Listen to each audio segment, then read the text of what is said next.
Hello everyone, a beautiful good morning to all. I am Pooja and welcome back to my channel. और आज हम बात करने वाले हैं 21 के करंट अफेयर्स के बारे में। रिसेंटली एक ऐसी स्कीम है जिसको 10 साल कंप्लीट हो चुके हैं, उस स्कीम पर हमें बात करनी है। इसके अलावा आज हमें यहाँ पर मिनिस्ट्री ऑफ फाइनेंस ने एक नई गवर्नमेंट स्कीम को लॉन्च किया है, वो भी हम देखेंगे। रिजर्व बैंक ऑफ इंडिया के कुछ नए इनिशिएटिव्स हैं, उन पर हम बात करेंगे।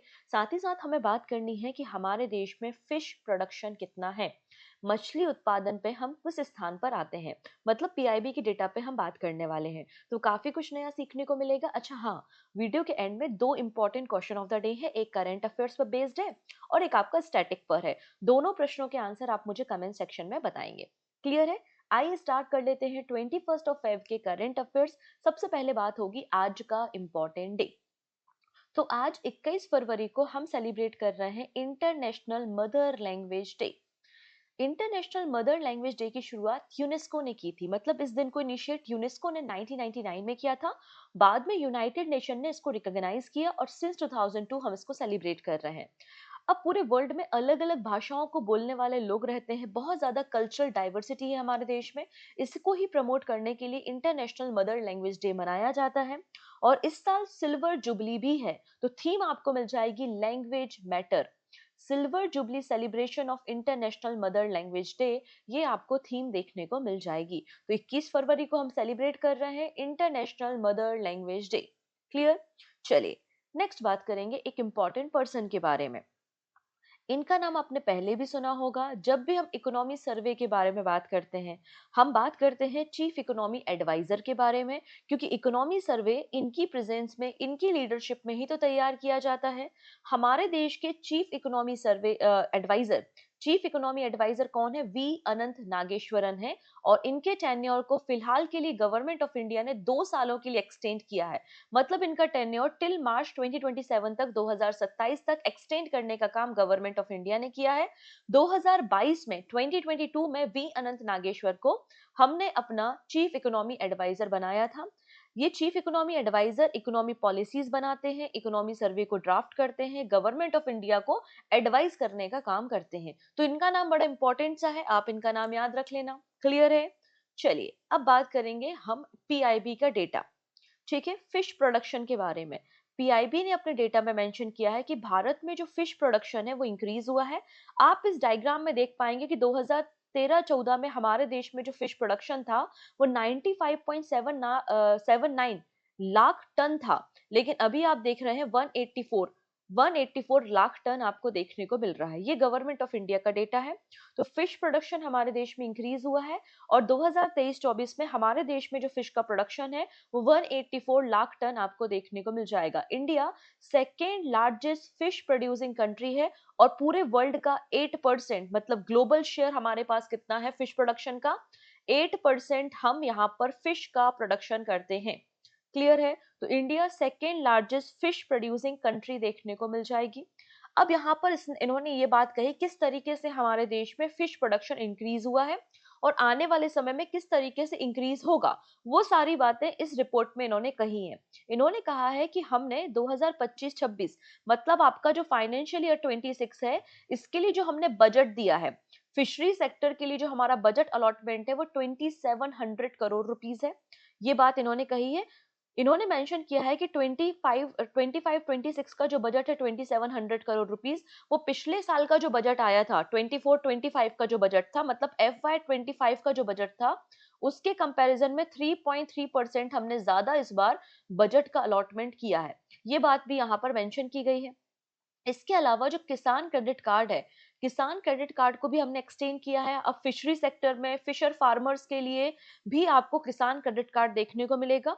और किसान क्रेडिट कार्ड की जो लिमिट है वो 3 लाख रुपए से बढ़ाकर 5 लाख रुपए कर दी है। ये बात भी मिनिस्ट्री ने हमें इंफॉर्मेशन दी है। नेक्स्ट इन्होंने कहा है कि मरीन फिश प्रोडक्शन भी डबल हो गया है। ठीक है, 2004 से लेकर 2014 के बीच में हमारे देश में जो मरीन फिश प्रोडक्शन था वो 10.52 लाख टन था। सॉरी, अब ये 10.52 लाख टन आपको यहाँ पर देखने को मिल रहा है।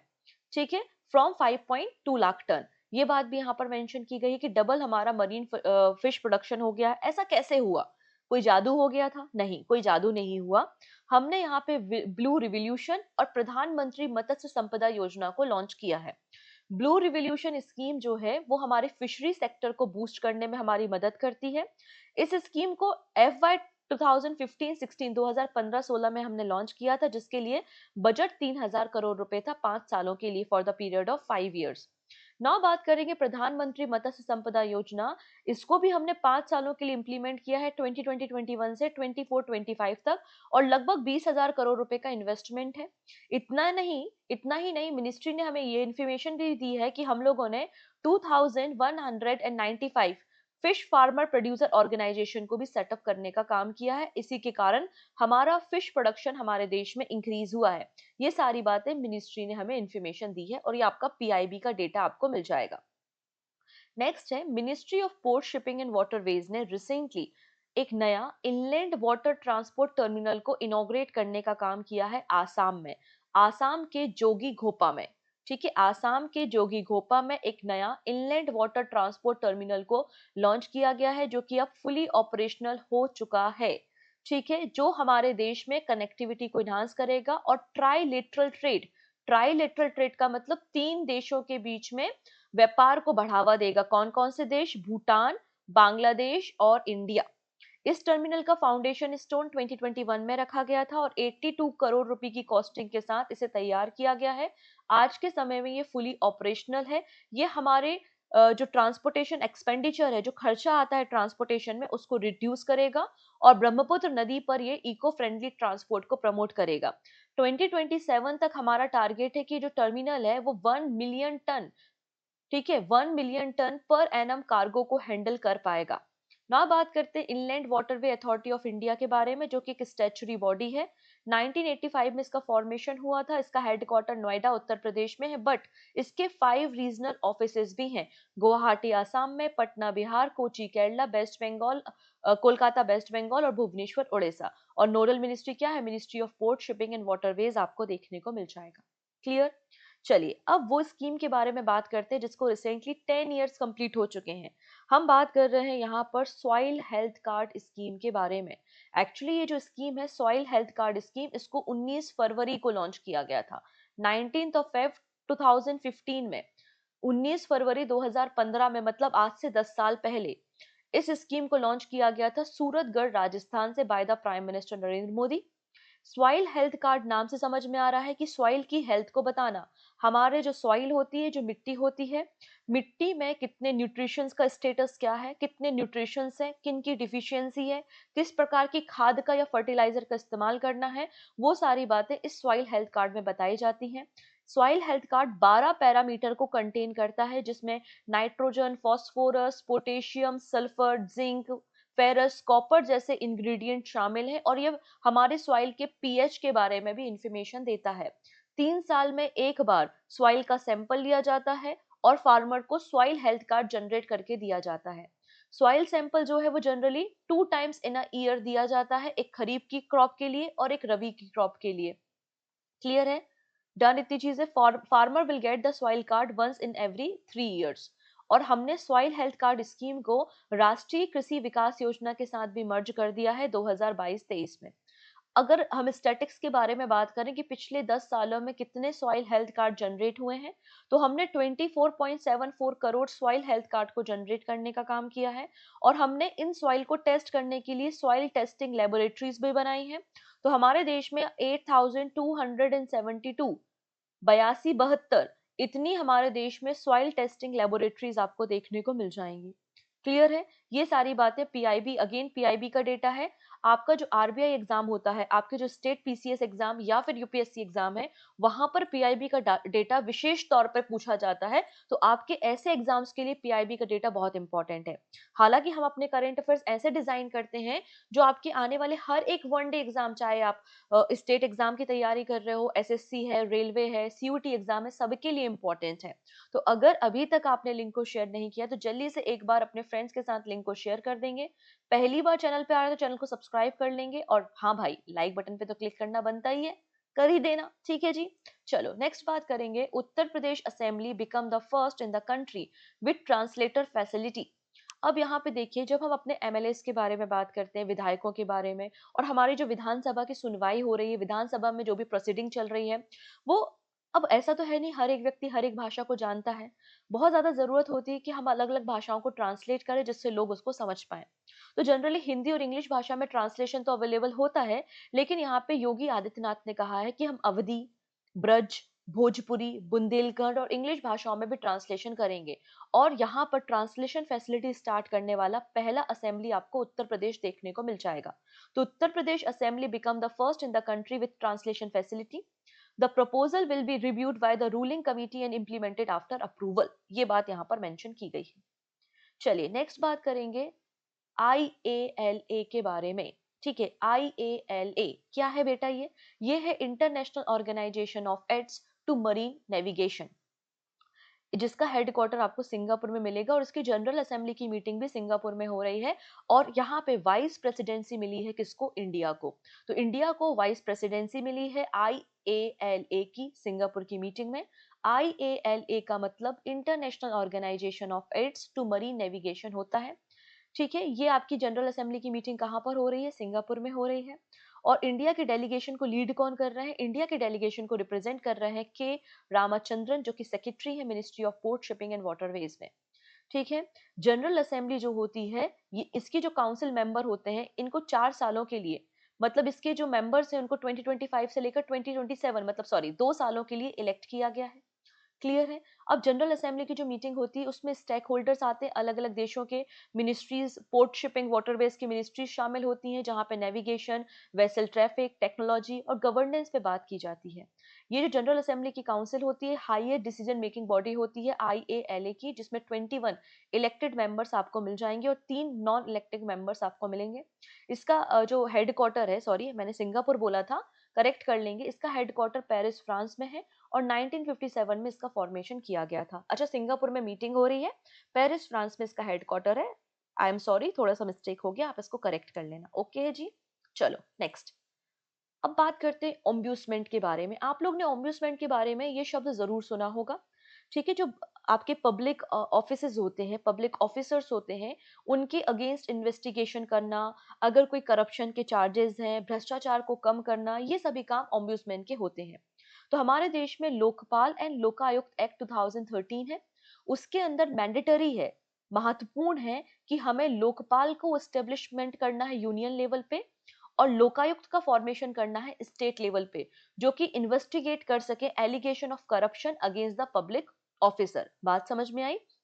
तो हमारे देश में लोकपाल एंड लोकायुक्त एक्ट 2013 है, जिसके अंदर मैंडेटरी कहा गया है कि लोकपाल का फॉर्मेशन किया जाएगा केंद्रीय स्तर पर और लोकायुक्त का फॉर्मेशन किया जाएगा स्टेट लेवल पे, जिससे जो भी पब्लिक ऑफिसर्स के ऊपर अगर भ्रष्टाचार के आरोप है तो उसको इन्वेस्टिगेट किया जा सके। अब यहाँ पे रिजर्व बैंक ऑफ इंडिया ने क्या कहा है? यहाँ पे जो रिजर्व बैंक ऑफ इंडिया का रिजर्व बैंक इंटीग्रेटेड ऑम्ब्यूसमेंट स्कीम 2021 है, इसका नाम चेंज किया है और इसको हिंदी में ट्रांसलेट किया है। इसे कहा जाएगा अब रिजर्व बैंक, ये जो रिजर्व बैंक एकीकृत ऑम्ब्यूसमेंट योजना 2021 है, इसमें Lokpal, replacing Lokpal with ombudsman across the all official document. तो लोकपाल जो योजना है, रिजर्व बैंक एकीकृत लोकपाल योजना जो है, हिंदी में जो ट्रांसलेशन है, इसको रिप्लेस किया गया है रिजर्व बैंक एकीकृत ऑम्ब्यूसमेंट योजना। और जहां जहां भी लोकपाल शब्द का इस्तेमाल किया जाता है, वहां वहां ऑम्ब्यूसमेंट का इस्तेमाल किया जाएगा। रिजर्व बैंक ऑफ इंडिया ने थोड़ा सा चेंजेस यहाँ पे किए हैं, सिंपल सी कहानी, बस वर्ड को चेंज किया है। तो मैंने आपको बता ही दिया है कि लोकपाल और लोकायुक्त एक्ट 2013 का एक्ट है। लोकपाल जो शब्द है, लोकपाल जो शब्द है वो section 3 of the act create किया गया है और 16 जनवरी 2024 से ये इफेक्ट में आया है। क्लियर है? चलिए, अब फरवरी मंथ जो होता है, फरवरी मंथ में हर एक राज्य अपने बजट को पेश करते हैं। अब आपकी जिम्मेदारी है कि अपने अपने राज्यों का, अगर आप स्टेट एग्जाम दे रहे हैं तो अपने अपने राज्यों का बजट आपको पता होना चाहिए। इनफैक्ट इंटरव्यू के पॉइंट ऑफ व्यू से भी आपको अपने स्टेट का बजट तो पता होना चाहिए। आज मैं यहाँ पे उड़ीसा स्टेट की जो बजट है उसके कुछ की हाईलाइट्स को कवर करने वाली हूँ। उड़ीसा के चीफ मिनिस्टर मोहन चरण मांझी हैं और उन्होंने उड़ीसा का बजट FY26 मतलब 2025-26 के लिए बजट को पेश किया है। बजट कितने रुपए का है? 2.90 लाख करोड़ रुपीस का स्टेट बजट प्रेजेंट किया है। और हमारा स्टेट बजट एग्रीकल्चर, इरिगेशन और रूरल इकोनॉमी पे फोकस करता है। इसमें कहा गया है कि हम यहाँ पे अपने जीडीपी का 6.1% कैपिटल एक्सपेंडिचर मतलब कैपेक्स जो आपके इंफ्रास्ट्रक्चर डेवलपमेंट होते हैं उसमें करेंगे। इन्होंने कहा है कि हम 75,000 करोड़ 75,000 किलोमीटर की रोड का कंस्ट्रक्शन करेंगे। कब तक? 29-30 तक। फिर गवर्नमेंट ने यहाँ पर 17,000 करोड़ रुपए अप्रोक्सीमेटली दिए हैं for women and child in the budget.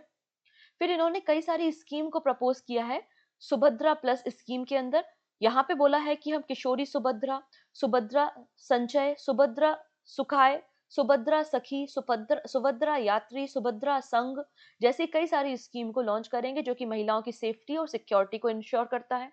फिर मोहन मांझी जी ने रिसेंटली मुख्यमंत्री कन्या विवाह योजना को भी शुरू किया है कि महिलाओं, जो भी राज्य की लड़कियां हैं, उनका विवाह कराने की जिम्मेदारी राज्य की है और पूरा खर्चा भी राज्य उठाएगा। और ब्राइड को जो गिफ्ट दिए जाते हैं वो खर्चा भी कौन करेगा? गवर्नमेंट करेगी, स्टेट गवर्नमेंट। तो मुख्यमंत्री कन्या विवाह योजना को लॉन्च करने की तैयारी उड़ीसा गवर्नमेंट कर रहा है। उड़ीसा गवर्नमेंट ने 208 करोड़ रुपए अलॉटमेंट किए हैं प्रधानमंत्री मातृ वंदना योजना के लिए। और यहाँ पे जो मैटरनिटी बेनिफिट है वो 12,000 रुपए का मैटरनिटी बेनिफिट भी प्रोवाइड किया जाएगा birth of the girl child के केस में।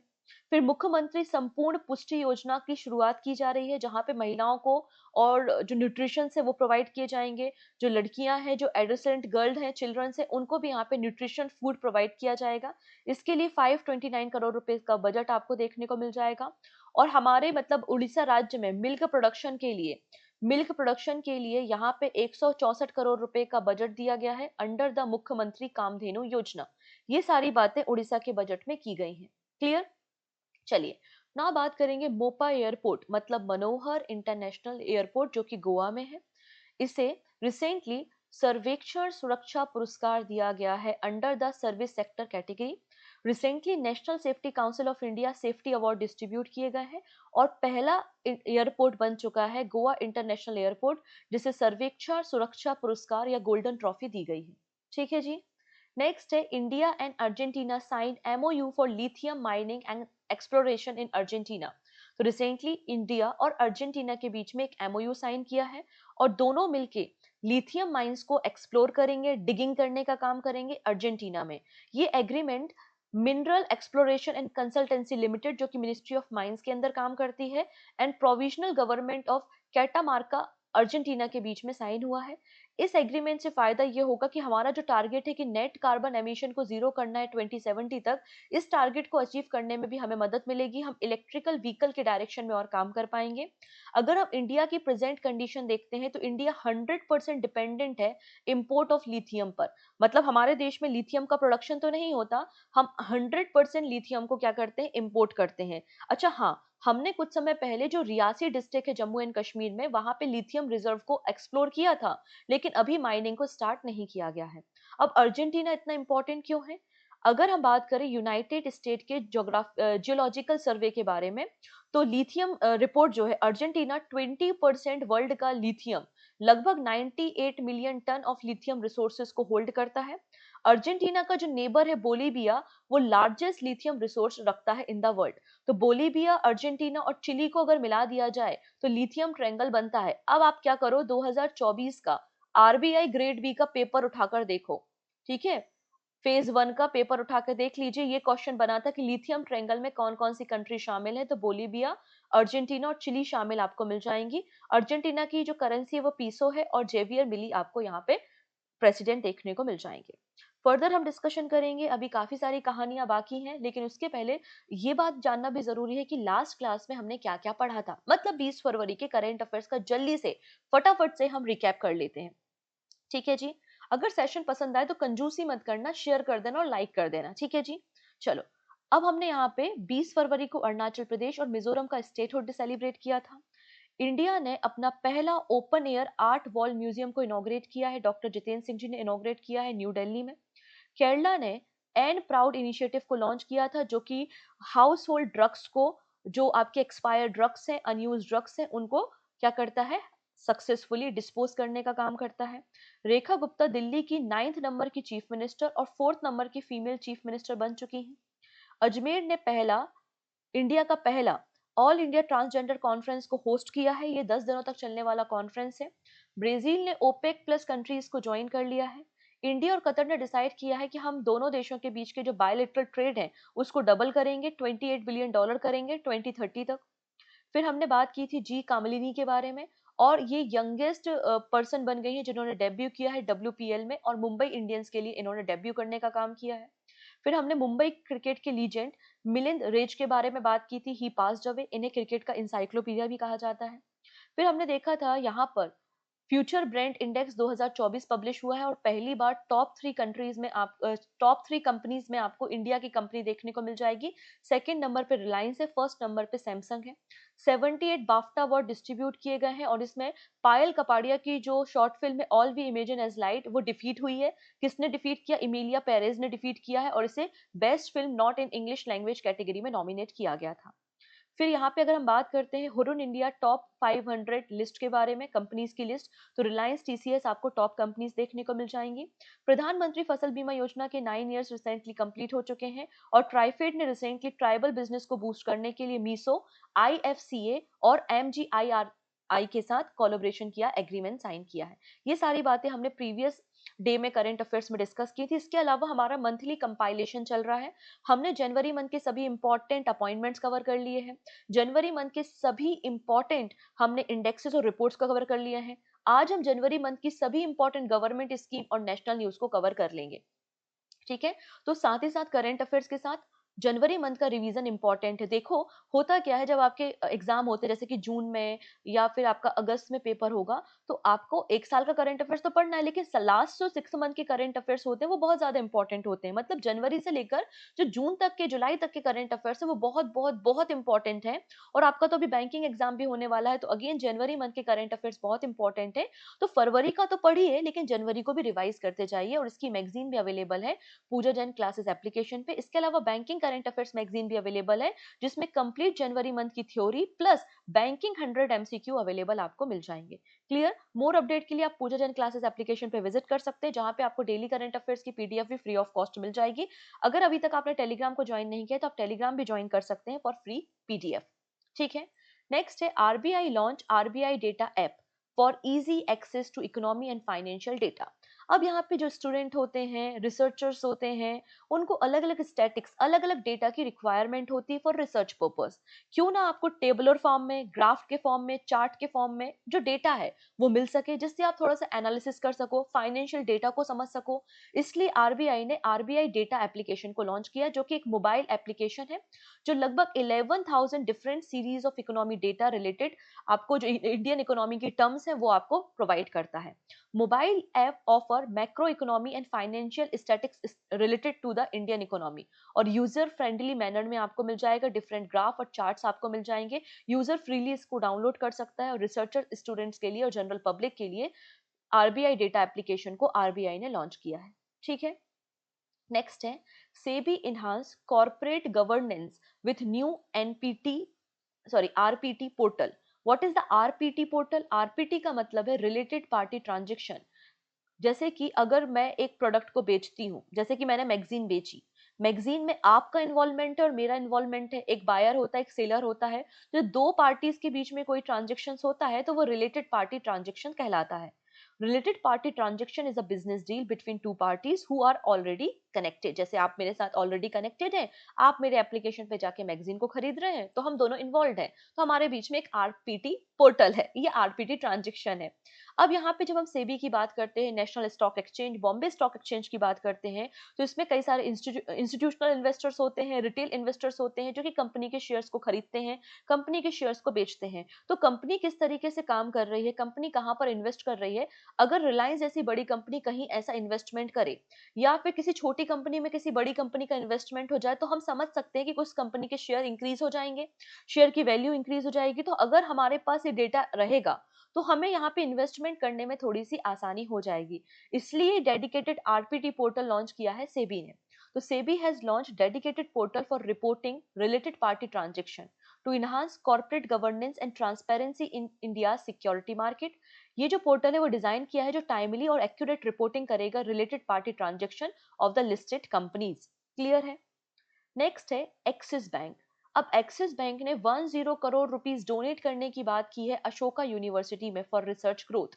ठीक है, तो axis bank has placed 104 crore rupees over 4 years, 104 crore रुपए का डोनेशन 4 सालों में एक्सिस बैंक करेगा अशोका यूनिवर्सिटी में। और अशोका यूनिवर्सिटी का जो पीएचडी प्रोग्राम है, जो डॉक्टरेट रिसर्च प्रोग्राम है, रिसर्च फैसिलिटी है, ग्रांट करना है, ये सारा काम यहाँ पे किया जाएगा।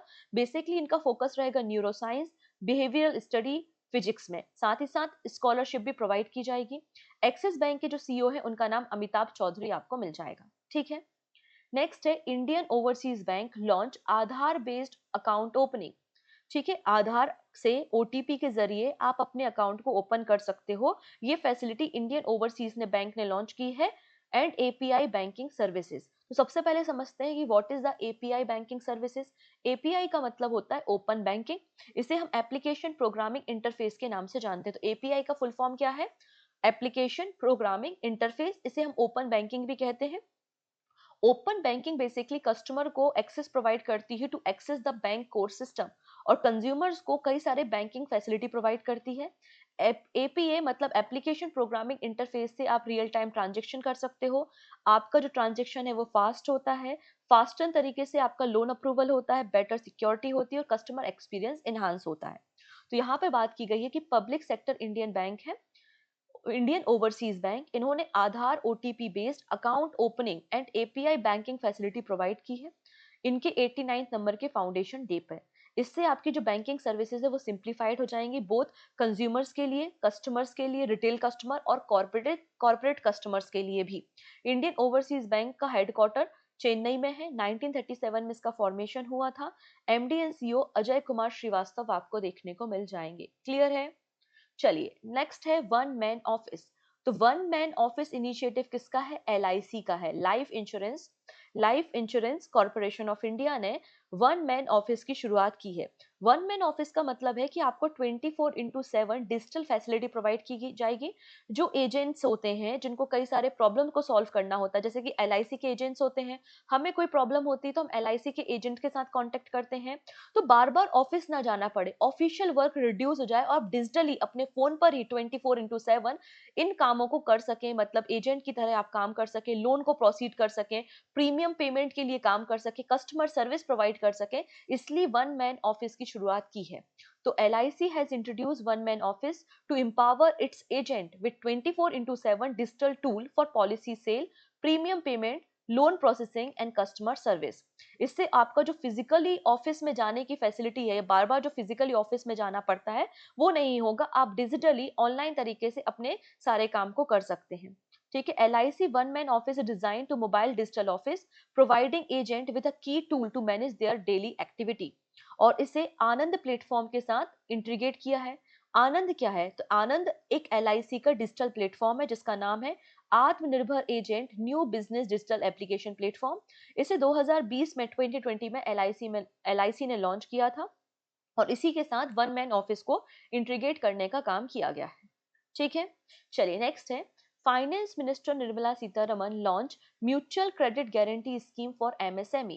तो हमारे देश में जो मीडियम स्मॉल इंटरप्राइजेज हैं, हमारे जो स्मॉल बिजनेसेस हैं, स्टार्टअप्स हैं, उनको लोन प्रोवाइड करना है। अब किसी को जैसे कि फॉर एग्जांपल है कि कोई फैक्ट्री लगानी है, फैक्ट्री लगाने के लिए मशीनरी की रिक्वायरमेंट है और कई करोड़ों रुपए की मशीनरी मिलती है, तो ऐसे केसेस में ऐसे MSME को सपोर्ट करने के लिए और अप टू 100 करोड़ रुपीस का लोन प्रोवाइड करने के लिए म्यूचुअल क्रेडिट गारंटी स्कीम को लॉन्च किया गया है। ठीक है। Centre has launch the mutual credit guarantee scheme for MSME which was announced in the union budget 25-26 to boost the micro, small and medium enterprises. The scheme facilitates collateral free loan MSME by providing loan up to the 100 crore rupees for machinery, plant and equipment. ठीक है। इसमें कहा गया है कि scheme जो है वो 60% गारंटी कवर करती है by the national credit guarantee trustee company limited. National credit guarantee trustee company limited 60% guarantee को कवर करती है और अप टू 100 करोड़ रुपीस का लोन प्रोवाइड किया जाएगा for the purchase of plant, machineries and equipment under the mutual credit guarantee scheme. इसको union budget 2025-26 में announce किया गया था। इसके अंदर जो MSME सेक्टर की कंपनीज हैं जो बोरो करना चाहती हैं फंड, उनको वैलिड उद्यम रजिस्टर नंबर होना चाहिए, मतलब आपको उद्यम पोर्टल में रजिस्टर करना जरूरी है।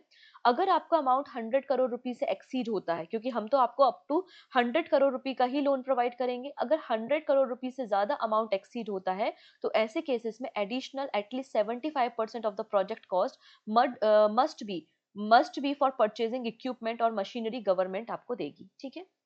नेक्स्ट है मनोहर लाल खट्टर, जो कि हाउसिंग एंड अर्बन मिनिस्ट्री को संभालते हैं। Manohar Lal Khattar open Delhi metro first vertical solar plant, Delhi metro का पहला वर्टिकल सोलर प्लांट इनॉग्रेट किया है मनोहर लाल खट्टर जी ने, जो कि आपका बाईफेशियल सोलर प्लांट है। बाईफेशियल है, इसका ये मतलब है कि ये सनलाइट को दोनों डायरेक्शन से कैप्चर कर सकता है और 50 किलोवाट कैपेसिटी का आपको ये सोलर प्लांट देखने को मिल जाएगा। इसे ये कंट्री का पहला वर्टिकल बाईफेशियल सोलर प्लांट आपको देखने को मिल जाएगा, जिसे ओखला बिहार मेट्रो स्टेशन में लॉन्च किया गया है दिल्ली मेट्रो रेल कॉरपोरेशन के द्वारा न्यू दिल्ली में। ठीक है, जिससे एनर्जी जनरेशन इफिशियंसी इंक्रीज होगी। साथ ही साथ 1 मेगावाट रूफटॉप सोलर इंस्टॉलेशन किया गया है खेबर पास मेट्रो डिपो ऑफ डीएमआरसी के द्वारा। क्लियर है? तो यहाँ पे याद रखना है, कंट्री का पहला vertical bifacial solar plant launch किया है डीएमआरसी ने दिल्ली मेट्रो रेल में। कहां पर? ओखला बिहार मेट्रो स्टेशन पे। किसने लॉन्च किया है? मनोहर लाल खट्टर जी ने। नाउ बात करते हैं अनंत। अनंत का मतलब होता है लिमिटलेस, जिसकी कोई लिमिट नहीं है वो अनंत है। तो अनंत क्या है? एक कैंपस है, एक बिल्डिंग है। किसकी बिल्डिंग है? ये गूगल की बिल्डिंग है। और गूगल का सबसे बड़ी बिल्डिंग, गूगल का सबसे बड़ा कैंपस इनॉग्रेट किया गया है बेंगलुरु में। ठीक है, तो गूगल ने लॉन्च किया है अनंत। अनंत एक लार्जेस्ट कैंपस है कंट्री का, जो कि आपको महादेवपुरा बेंगलुरु में देखने को मिल जाएगा, और ये गूगल का लार्जेस्ट कैंपस है इन द वर्ल्ड। ठीक है, इसको भी याद रखना है। क्लियर? चलिए अब कुछ और बातें हम डिस्कस करेंगे, लेकिन in the form of MCQ. Okay जी। पहला है, which state has become the first in India to have translation system in the legislative assembly? तो विधानसभा में ट्रांसलेशन सिस्टम को इंट्रोड्यूस करने वाला पहला राज्य कौन सा है? आंसर हो जाएगा यूपी। ठीक है, Uttar Pradesh. Which city is the host of all India transgender conference? तो पहला ऑल इंडिया ट्रांसजेंडर कॉन्फ्रेंस या फिर किन्नर महासम्मेलन कहां पर हो रहा है? अजमेर में हो रहा है। कितने दिनों तक चलेगा? 10 दिनों तक चलेगा। Who has been sworn in as a new chief minister of Union Territory of Delhi? Delhi की नई मुख्यमंत्री कौन बन चुकी है? तो रेखा गुप्ता मिल जाएंगी, और ये चौथे नंबर की महिला या फीमेल चीफ मिनिस्टर आपको देखने को मिलेंगी। ठीक है, option number B. Who has recently taken charge as the Election Commission of India? यहाँ पे चीफ इलेक्शन कमिश्नर के बारे में बात नहीं हो रही है, यहाँ पर इलेक्शन कमिश्नर के बारे में बात हो रही है। आंसर हो जाएगा विवेक जोशी। एक्चुअली मैंने आप लोगों को सिखाया है कि हमारे कॉन्स्टिट्यूशन का जो आर्टिकल नंबर 324 है, उसमें आपको 3 मेंबर बॉडी देखने को मिलती है इलेक्शन कमीशन। एक चीफ इलेक्शन कमिश्नर होते हैं, जो कि कौन बन चुके हैं? ज्ञानेश कुमार। और उनकी सहायता करने के लिए 2 इलेक्शन कमिश्नर होते हैं, एक है विवेक जोशी और दूसरे हैं सुखबीर सिंह संधू। क्लियर है? नेक्स्ट है, which company has introduce Nugget an AI power platform to help businesses scale up? तो नगेट एक एआई पावर प्लेटफॉर्म है अपने बिजनेस की ग्रोथ के लिए। इसे लॉन्च करने का काम किसने किया है? इसे लॉन्च करने का काम जोमेटो ने किया है। Option number C. Food and delivery platform है जोमेटो, और इन्होंने नगेट एक नया artificial intelligence power customer support platform design किया है बिजनेस को ग्रो करने के लिए। Which country has recently join the OPEC plus? Answer क्या हो जाएगा? ब्राजील। और ब्राजील के पास ब्रिक्स की प्रेसिडेंसी भी है। Where was India's first vertical bifacial solar plant installation? तो आपको यहाँ पे ओखला बिहार मेट्रो स्टेशन देखने को मिल जाएगा। Option number B.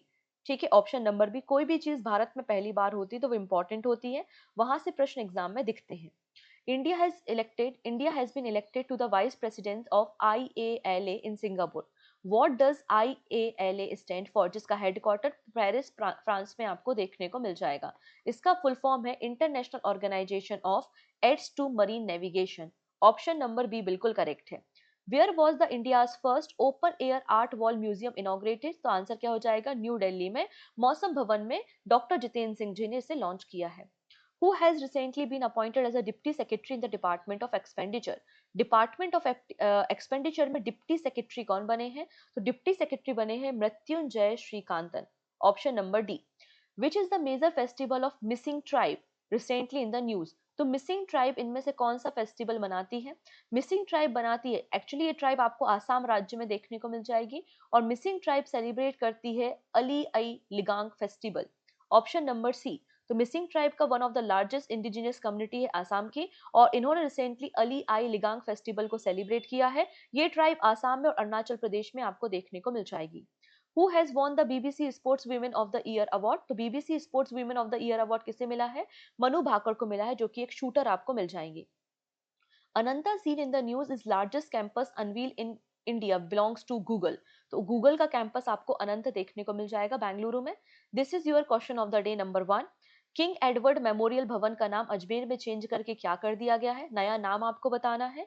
और यहाँ पे जूनागढ़ रॉक इंस्क्रिप्शन के बारे में बात की गई है कि जूनागढ़ रॉक इंस्क्रिप्शन जो है उसमें किस सक रूलर के बारे में बात की गई है। ये दोनों क्वेश्चंस के बारे में आप बताइएगा मुझे कमेंट सेक्शन में। बाकी सारी बातें हम अपकमिंग वीडियो में करेंगे, अपकमिंग क्लासेस में करेंगे। इसकी पीडीएफ आपको टेलीग्राम पे मिल जाएगी, टेलीग्राम से आप डाउनलोड कर सकते हैं। So thank you so much, मिलते हैं नेक्स्ट वीडियो में। Take care and bye bye.